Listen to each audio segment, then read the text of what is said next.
Is Ghana in a real estate bubble right now? Is there going to be a boom or is there going to be a bust? Real estate in Ghana has to fall within a certain price gauge, only because it has to be affordable to some extent for the indigenous, the local market too as well. If it's too far gone, unfortunately, it'll cause a problem, and the ripple effect maybe it won't come back. It won't come back to bite us now, but it will maybe like 10 years. Yeah.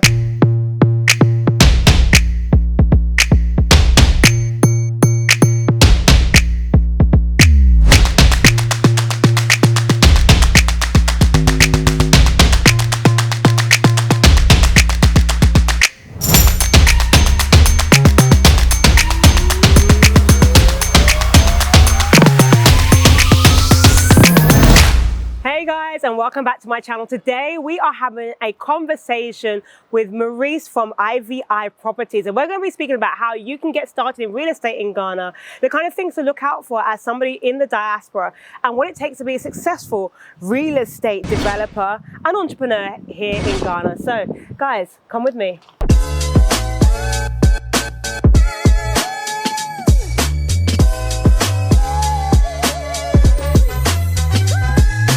So guys, we are here with Mr. Maurice. Hi, Maurice. Hello, Lorraine. How are you? I'm good, thank you. How are you? Can't complain. I'm looking forward to today's conversation because you are somebody that, from afar, I've seen the amazing work you've done. I think what triggered me to just be like, no, okay, this is serious, is because I think there was a mutual friend who stayed at one of your properties. And we were just talking. She reached out. She was like, I'm really interested in buying property in Ghana. I was like, oh yeah, where she stayed over Christmas. Like, where did you stay? She's like, yeah, I stayed at some properties in East Legon. It's like, oh yeah, okay. We got talking. She's like, yeah, it's by IVI Properties by a guy called Maurice. I was like, wow. So it's like, you're really well known in the industry, and I've just seen the amazing things that you've done from afar.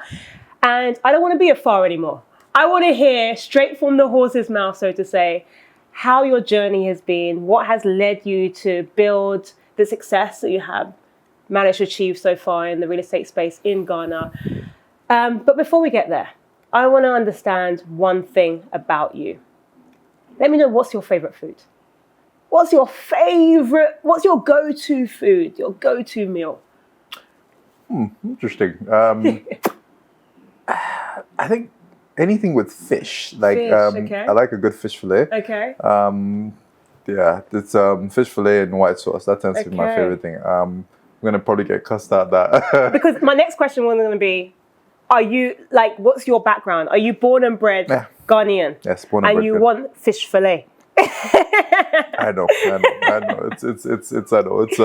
That's the honestly. That's my I don't know. I've always think over the years I've been quite partial to fish fillet. Obviously we like the regular. Everybody likes jollof. That's a good jollof for the Sunday. Yeah. And food attributes to days as well. So for example, for me in my household, Saturday is wachi. Okay. Yeah. Oh. Yeah, Saturday is wachi, and Sunday is omuchu. Omuchu or fufu. Okay. Yeah. Okay. So I attribute the food to the days. I see. Okay. I don't see wachi as a Saturday food. Oh, that's just a bag. It's Saturday afternoon.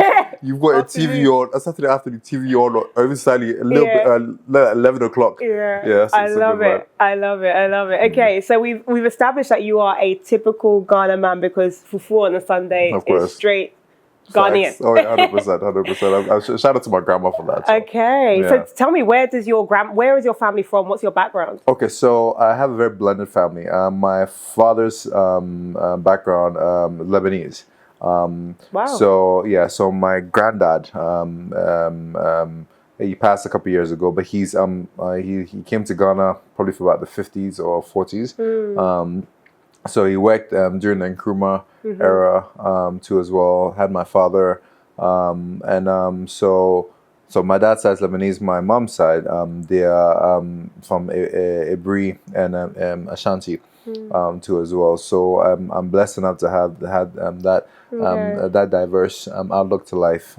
So again, once that happens, I always think it allows you to appreciate other cultures too as well, because you see, something. If you see things that are from the Arabic background, obviously I've had people look at me like when they see your last name, they're like, they get confused. It's the face and the name doesn't matter. What is your full name? Maurice Aouad. Okay. Maurice Aouad. So when somebody will see that from afar, they probably already have immediate perception of your background. Exactly. Yeah. So it's that's my background. Okay. Yeah. Okay. So and obviously the Ghanaian element too as well. I heavily hone into the Ebri, the eastern region side. Absolutely love the mountains. It's that's people. So do I. Yeah. Look, I recently put out a video about how people could get into property and real estate in Ebri, because I'm from Ebri and absolutely love the mountains. Very I love. much so. Like, what is the one thing you love about being from Ebri and being from the mountains? Okay, so first off, it's peaceful. Absolutely peaceful. Like there's this the whole process of a breed. Like you go up the hill, you drive through, you go to Y Junction, right? Yeah. Yeah. Then you see even before that you get to Ebri Girls. Yeah. It's just that whole it's process. a whole process. Yeah. The second you get there, you feel like okay, I'm home. Yeah, exactly. And then my great grandfather's house. Just sit up there, sit outside, just chill. And sometimes it's not even that deep. You just enjoy yourself. I like the pace of Ebri. In terms of investment potential, I've said this for years. That I feel as if I don't want to say it's a missed opportunity, but I feel as if to some extent people don't realize that this is a gold mine that they're sitting on, because you have the opportunity to have amazing views onto the Accra. And you have the peace of mind. If you build a bit more infrastructure within that would be an amazing thing. And I've seen a few other people are doing from the Diaspora. I don't know if you see this guy Dre Taylor. Yeah, I've been up to his properties. Exactly. So I bought my side. Exactly. So I was like, yo, listen, I was very impressed with the work that he's doing, and I have a few family members who've also invested and built a few nice homes too as well. It's just a different pace of life, and it's and I guess it just boils back down to like when you get to a certain stage in your life, you realize that fast pace is it's not necessary. It's not. But you ended up in a fast-paced world of real estate. So I want to hear this journey. We can talk about Ebri to Kingdom Come, because it's one of my favorite places to be. 6 a.m. morning runs. I love going up the mountain. I love all of that. But the real estate space is a space in Ghana. Let me actually ask you a very binary question. Okay. Is Ghana in a real estate bubble right now? Is there going to be a boom, or is there going to be a bust? What is your take? Okay, so I wouldn't even say a bubble per se. I feel as if there are lots of actors in this field right now who they are maybe by virtue of being overly ambitious, or maybe from they've been looking at us from the outskirts, thinking, okay, they want to get in the game as well. And what they're doing is they don't realize that you are completely destabilizing the matrix that we had in place. Real estate in Ghana has to fall within a certain price gauge, only because it has to be affordable to some extent for the indigenous, the local market too as well. If it's too far gone, unfortunately, it'll cause a problem, and the ripple effect won't come back. It won't come back to bite us now, but it will maybe like 10 years. Do you understand? You need to think of the fact that by God's grace, our kids want to be able to buy a home. So how are we going to put things in place to make sure that transition happens later on? So we're not in a bubble just yet, but I feel as if we're not thinking ahead too quickly. We're only just thinking about money today. Yeah. Yes, sir. So tell me how, we were having a conversation earlier on, and you mentioned that it's not about just money for you. Yeah. But tell me what led you to enter into the real estate space. What was it that was like, I want to get into real estate? So I was heavily influenced by a lot of my older brothers. And when I say older brothers, I mean who I used to look up to, and they were. I was always around them. I would say, for example, Nana Kwambediaku. I was there from early days when he came to Ghana, and he's somebody I'm very, very grateful to call a big bro. For those that don't know, we're talking about cheddar here. So yeah, let's be very specific. So I would watch him on his different sites. Then another one too was another guys, and it's Hansen too, both for properties too as well. I'd watch them. I think, okay, I love what they're doing. At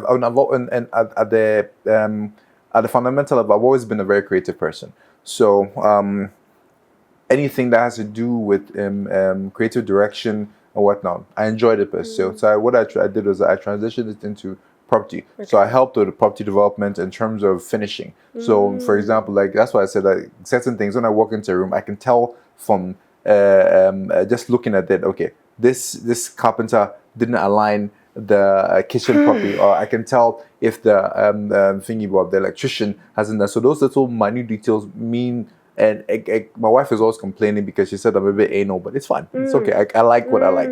So that's what helped me get into the space. And I understood at the time too that there was this was like probably after the Ghana found the oil boom in the 2000s, the late 2000s. So there's a huge onset of, even at the time, of people building large 3-bedroom apartments in Ghana. So if you drive through the Cantonments Road and Airport, the Flare, there are lots of developments. They are large 3-bedrooms. They're a bit older right now, but I think that's value for money right now, because the square meters that we're working with then, you can't get those square meters now unless you pay a lot of money. Yeah. So it's just I would say divine intervention, because I'm glad I got the right idea at the right time. So that's why we're here. Timing is everything. What 100%. I've seen from real estate, especially here in Ghana. And so those people, you have been between the UK. I've got so many questions. Yes, please. You've been between the UK, you've been between Ghana. Yes. You said you started in the creative aspects. You know, you've been doing the... I'll leave you to talk about that. I mean, okay. Let's hear what the creative side of you was doing. Snap. So I would say my first hurrah was actually the 6th grade. Okay. So 6th grade, Kazaking. When at that time when my friend of mine, we started I got the idea from watching a show on TV. Why don't we have a school newspaper in the school? Okay. Nobody had that. So what I did is I managed to go. I managed to get the articles. Me and my friends worked it together, put it together. Then my friend's mother printed it out, and that was the first moment that I realized, wait, if you put your mind on something, you can actually create something out of thin air. So that thing that's what sparked my entrepreneurial journey. Then I've always liked music. I've always liked creative spaces. So I became a pretty big DJ at a certain point in time in Ghana, and it was fun. So I've worked with quite a few people: Big L, DJ Black, Kwame Fache, my big bro, Eddie Blake, all of them. These are my guys. Duke Banton, I need to give respect to Duke Banton. So he owned Boomerang Club back in and even back in the day for like Afro with Confidence and so those were a fun couple of years. And even fun fact, did you know Cheddar used to own nightclubs in Ghana? Oh, did he? Which ones? It was oh wow, it was an Osu. You know something? When I remember them, so he opened. There were 2 of them. That is the first one. I think it was like probably like 2004, 2005. Okay. Then the second one too was close to Apple and Osu too as well. So you've been on this. You guys have been on the scene. You've been there for a while. You know. So that's just. So I've always been like I said, anything creative. We had a stint with a printing press that I ran for a while. Interesting. Did well too. So I just generally like anything that is visually inclined. Yeah. So what I've noticed about a lot of people that I've spoken to, and they've managed to make something of their lives here in Ghana. Yeah. They've gone through a number of different paths. Yes. You've gone through DJing, clubs, the creative space, printing press. You've done everything, right? But which one do you think that, obviously you're in real estate now, which one do you think is where you believe your legacy is going to be? Overall, I feel as if the brand I've created for myself is a legacy. Okay. Because tell me about the brand. The brand is, you want a name that through the ups and downs still commands the respect. And I'm not even coming from a cocky point of view. If anything, it's just because of the fact that I've always been very intentional in how I've moved around, and it's been a journey through the good times and through the bad times. What I've always said to myself is I'm never gonna give up. It doesn't matter what happens. And during, like, I shared a few things with you off camera about my health challenges as well. I could have easily said, it's okay. Could have easily said that, but never. Giving up is never an option. See, you did share, if you don't mind sharing, Yeah, it's fine. you did share a little bit about your health challenges and complications. And it took me aback because just seeing you here now, I would never know what you've been through at all. And most people that I've seen that have gotten to a certain level, there's always been that kind of quote unquote hindrance or something that's meant that they've had this inflection point to time to reflect and be like, okay, what is the meaning of life? What is it that God has put me on earth to do, etc. So can you tell me a little bit about that time that you were faced with this kind of course, challenge? So in 2014, I remember I was working, I had a few projects I was doing at the time. That's when I think I was slowly trying to introduce shortlets into Ghana at the time. And I remember I started feeling very weird. I was like, what's going on?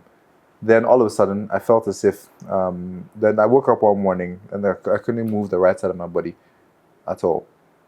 So went to the hospital, had a few wrong diagnoses. Then finally, when I went to the major hospital in Ghana, they said, based on the symptoms that I presented, they thought I had a stroke. So so for 2 years of my life, that was the journey I was on. So, and I'm not going to lie, like those 2 years, I completely rebelled because I felt as if God had given me a second chance. So I didn't care, I did the whatever. And it happened again in 2016. So we thought to ourselves, nah, this doesn't really make any sense. So we went back and forth. Then we went for a second opinion overseas, and that's when we found out I never had a stroke. I actually had multiple sclerosis. So I was on treatment for 5 years, and that involved monthly blood tests and chemotherapy, 2 very intensive chemotherapy sessions from year 1 to year 2. All this time, during the periods that I'd fly to Ghana for like maybe like 3 weeks or so to do what I need to do and just continue building the brand and have to quickly come back as well. All that time I was mentally, it was straining. You would end up losing a lot of your memory. You lose yourself. Because you're dealing with other people who you'd have to let them feel as though you're still that guy when you're honestly tired. And that's the honest truth. I was tired. And I couldn't explain it to other people. I still, at that time, I had my first daughter too as well. So that was difficult. Being sick, being a father. It's been quite a journey. Thank you for sharing that. Because I know it's probably not easy, and but I think what I took away from that is seeing the things that you do now, the brand that you've managed to build. Let us know, what is that like? What is IVI Properties all about? What is the corner of the market that you dominate right now? So IVI, like I said, when we started in 2011, 2012, IVI has always been, I guess, a way for me to always remind myself that I hear what you're saying, but I'm going to bank on me. So you're saying this, but I view it this way. So that's what IVI means. So it's just essentially banking on yourself, because ultimately that's all you have. You don't have anybody else. So I helped to build the shortlet market, holiday lets at the time, because I felt as if there was oversupply of units at the time, and people wanted, especially like our friends and family overseas who wanted to come back to Ghana, but didn't want to go to their family house. So, so it was an exciting new concept for them to be able to go into apartments that they normally would have never had access to. So I went there, negotiated with the property owners. It was even before I had my own assets. So just the whole process, and it was fun. It was fun at the time, and a few people started jumping onto it as well, and it was nice. It was nice to do that. And then that's when Airbnb, we discovered it in 2014, 2013. I remember that time we were only like 4 or 5 people in all of Ghana in Airbnb. So that's when the journey. So now is the mega monster it is right now. Wow. So right now we're looking at 13, 14 years down the line, over 30,000 bookings. I opened a second branch in the UK in 2017 too as well. So I have properties in Mayfair, Knightsbridge, Buckingham Gate as well, Earls Court. I have access to properties too in Paris. I have properties in Amsterdam too as well. All this is on the website. So we know where we're going to stay when we're going on these holidays, hey? Yeah. But wow, that's impressive. The Airbnb market took off, I would say, obviously you're right, 2014, 15, when they first entered the market. Yeah. And I've seen stats that things took off, post the year of return. Yeah. You're absolutely right. It's like, why do we all live the same life that we don't want to go and stay at the family house? Exactly. we all have that same mentality. I'm not going to stay at the family house anymore. I'm just going to go and stay in my own apartment, etc., etc. And hotels were very expensive at that time, because I remember there was one time I went to a hotel, this was 2011, I had somebody coming to Ghana, and one 29 square meter apartment was $350 a night. It didn't make sense to me. Whilst you can end up getting a whole 2 or 3 bedroom house in wherever, East Legon, Chado, whichever, for $150 a night. It wasn't value for money, and that's one thing I'm very particular about, value for money. We'll talk about that. I love that. Yeah. So speaking about value for money, here in Ghana, there's few and far between. There's like people are pricing different things, when it comes to buying property, when it comes to renting property. Do you think a lot of people come to me, especially because of the things that I do, which is all about helping the diaspora who want to actually start to invest in real estate in Ghana? What's your take on you've spoken a bit about a lot of people from the local perspective being outpriced in the market, but just generally in terms of value for money, in terms of what's available on the market for people to buy and invest in for returns. What's your take on that at the moment? Okay, so in terms of investment properties, so there's a mindset that needs to be approached on that. It's either you're playing a long game or the short game. So if you're going to play a long game, you need to understand, okay, you're buying this property for, and you want to try and make your capital appreciation on the investment.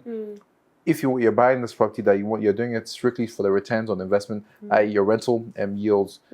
Now, even that is a subsect of that, because you can end up playing, again, there's another long game, a short game. The long game being the long-let market or the short-let market. Now, the long-let market too, are you going to try and attract a certain type of clientele, which will end up automatically be putting you in a subset of thousands of empty units just sitting empty for some time. Exactly. Or the short-let game. Even with that, people don't know this, that there's certain units whereby it's almost like I feel it's like a 5-year rule for them, whereby you make a bit of money for that investment for 5 years, flip it and buy the newest one. Because unfortunately, there's always a new generation of travelers who are coming and they've been introduced to Ghana and introduced to the concept of staying here. And they don't want to go to the older units. They want to go to the newer units. So you keep a unit for a while, make a bit of money, then move on to the next one too as well. That's what I know a lot of people do that right now. Yeah, that's interesting, because if we look at ourselves, for example, I thought I was like part of the first wave that was coming into Ghana, and then you've got the new gen that are now, they want to be in, like, we're in a beautiful apartment right now. They want to come to these beautiful apartments, right? They want to go to the older ones that we stayed, but it was fine back in the day. It was fine. It was perfectly okay. You know what I mean? We had a fan on our ceiling. We didn't have AC. And see, that's unfortunately, that's the name of the game. And if you don't identify this from the onset, okay, listen, find somebody who can advise you that, listen, we've done this for a while. Let's move on to the next one, because you don't want to have a white elephant, because there's some assets that unfortunately you end up holding on to it, and you would end up you can't get rid of it anymore if you hold on to it for too long. So what would you say are the things that if somebody's getting started and they're looking to buy their investment property, what should they look out for and what mistakes should they avoid? Let's start with the first one. Okay. What should they look out for? They should... Location. Location is the most important thing to me because you need to understand the type of clientele that you're offering this investment property to. So yes, I'm all for spreading out your visits and trying new things, but the reality is that certain people have never been to Ghana before, and I can testify that, to the fact that there are some people who you take them to certain locations and they'll get scared. They're like, okay, this is a bit thing. So understand that if you don't have that much money, it's your first foray into it. Maybe for example, maybe somebody's left you a bit of money or you've done a deal, blah blah blah. Be smart, very smart about the decisions based on locations and the type of units that you invest to as well. So standardize your process, location, and the type of units too as well. For example, studios on one bed tend to do quite well. I always say this. Yes, they tend to do quite well for the shorter, let's specifically even one beds. Studios, maybe they attract a younger demographic, but I personally, I wouldn't stay in a studio. I'd much rather be in a one bed. Duplexes do very well. It's a new concept that people are approaching. Do you want to explain not everybody understands the concept of a duplex, so do you want to just explain what is a duplex? Okay, so duplex is an apartment that is essentially the internal structure, the internal architecture is ground plus a floor separated with a staircase. It's not necessarily a fixed staircase, but that's essentially what a duplex is. So it's value for money in terms of the space that you can end up getting. And then people tend to build it because they realize that it's not too expensive to put a duplex up as opposed to a regular one bed. So like I said, for when it comes to properly investing, location and the type of unit that you're getting, and have a game plan. I would say have a game plan to know that and what's your exit strategy. Because in some cases, unfortunately, people buy properties in Ghana. The second you sign that line, the second you sign the contract, unfortunately, you have negative equity, and that's the thing. Negative equity is the reality of because some units unfortunately are overpriced.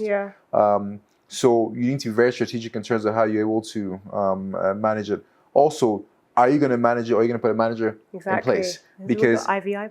I beg you, please stop that.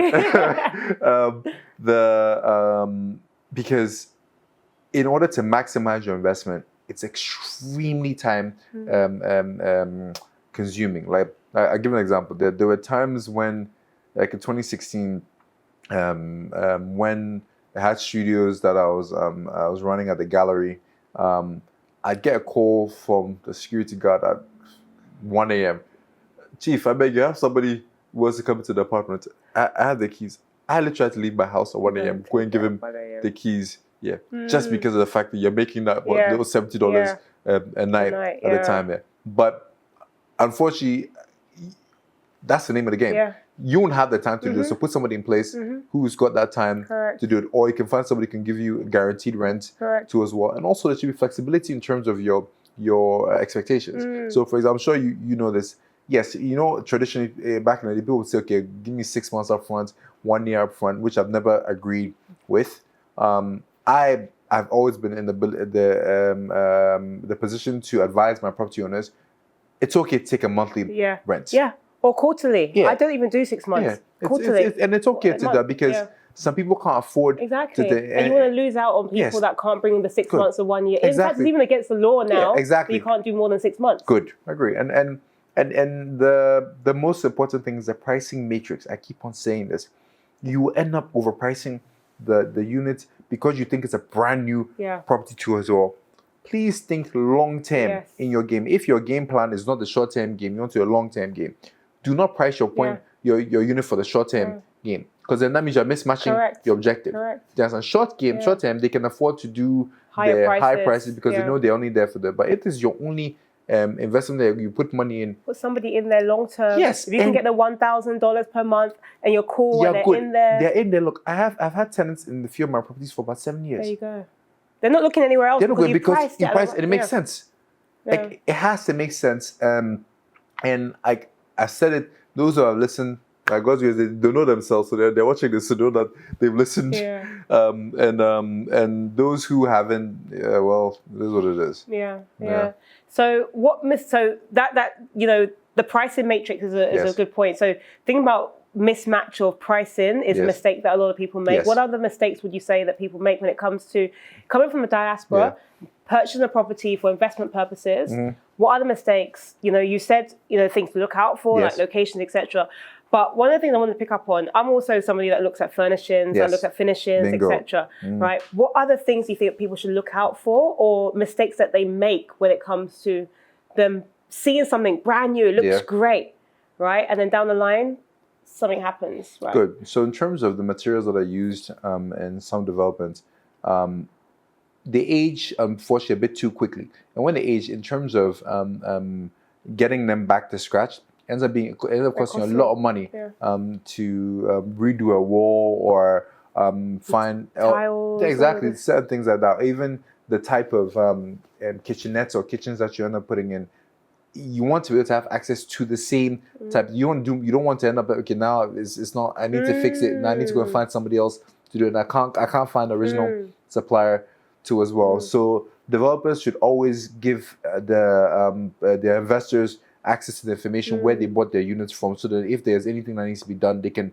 get to sort it out. Because as far as a developer is concerned, he's just selling what he built. In terms of, even for example, you want to furnish your unit, there are some things you don't put like this is cute and thing, but I wouldn't do this because it's unfortunate. It's cute. It's cute, but it's the wear and tear would be too high.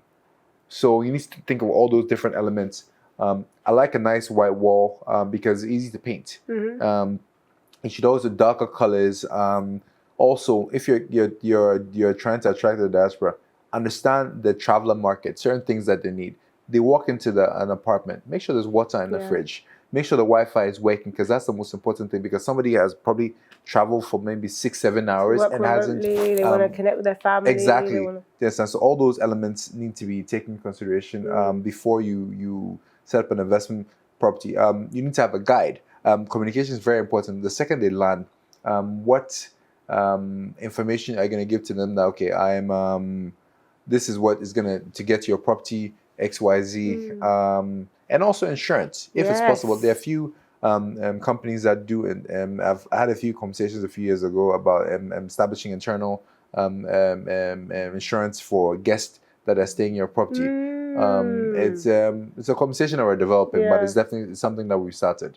Typically on my properties, I would make sure there is, of course, insurance for your protection. Obviously, you don't know who's staying there. So eventually, if there's a fire, for example, you want to make sure that your investment is secure. But you're right, for your guests as well, any public liabilities or like theft, whatever it may be. So things like that. So I think that's an important discussion. Yeah, of course. But ultimately, so just in terms of where you see things going for Ghana's real estate market, a lot of people now, we spoke a bit earlier about timing. You've been in this market for a very long time. Is it too late for people to invest? Can they still invest? 100%. What does the future of Ghana's real estate look like? So there are quite a few potential. We've done a bit of due diligence in terms of the current developments that are there and the ones that are coming up. What I'm discovering is that the brand name developers, unfortunately, it's not unfortunately, it's I guess it's a natural progression. There are other people who are also coming in the game and offering the same type and quality. Sometimes even more affordable. Exactly. So just keep your ears out, because there are a lot more potential deals out there. It's never too late to say, okay, I want to get in the game. But again, one more time, have a game plan and know exactly what you're doing. Don't just follow blindly, because this is a lot of money you're parting with. So you need to make sure that money works for you the way you expect it to. And also where you find yourself in your life. Like I always say that, your mid-50s, whatnot, start thinking about, okay, what can I do that can give me a good, comfortable retirement too as well. Don't think you can compete with the 40-year-olds or like the mid who they have a bit of time and money to play with too as well. Yeah, so it's never too late. Never too late. You spoke a little bit about money. What does it take for somebody to just get started? How much do you think in Ghana? Do you think somebody could is enough to get started in Ghana's real estate market? Okay, so it depends on what sector we're talking about. Is a person investing in the property or developing it? We're talking about investing in property. Let me do it both. Now, since you've given us a choice, let's go with both sides. Okay, right? So in terms of to have solid ROIs for your investment property, you would be. This is tricky. It's a tricky one. In the prime areas, the prime, I'm talking like the zone 1 equivalents in Ghana, you would be looking at probably like 80K entry point. These for studios, one beds, exactly. potentially off plan as well. Yes, exactly. So when, like, for example, the Clifton Gallery back in the day was actually $46,500. I tell people this all the time, especially people that went into Embassy Gardens. Embassy Gardens were selling for like 70K back then, and now it's crazy. It's crazy. It's so Clifton have a good offering. Clifton always have a good offering. So there's something that we've already Clifton, and also my people at Beaufort too as well. They have an amazing. Then also Denia. Denia had this one in Laboni, not Laboni, on the Switchback Road, Flair Pavilion. Yes, indeed. Indeed. It's a good investment. So there are quite a few bits and bobs. So so in terms of so like I said, 80K to start with. What should we call again? And so 80K to get started. So that's an investment side, but then you're looking at to build. But the problem is the land acquisition. Land acquisition is always a big challenge over here. So we spoke a little bit about the gallery and other property owners and developers and developments that you've been working with. We're sitting in a really beautiful apartment right now. You've spoken a little bit about the duplex concepts as well. This is a duplex as well. So tell me more about this place that we're in as well. Okay, so this property is by Myla Homes. It's Belrose Apartments, beautiful apartment in East Legon. And again, it's also another strategic property because it's essentially the location is fantastic. You got 5 minutes from literally everything, and it's value for money too as well. They've been very, very smart about that. Shout out to Max for allowing us to do this. Definitely. So Belrose Apartments, you guys should check it out. It's pretty cool.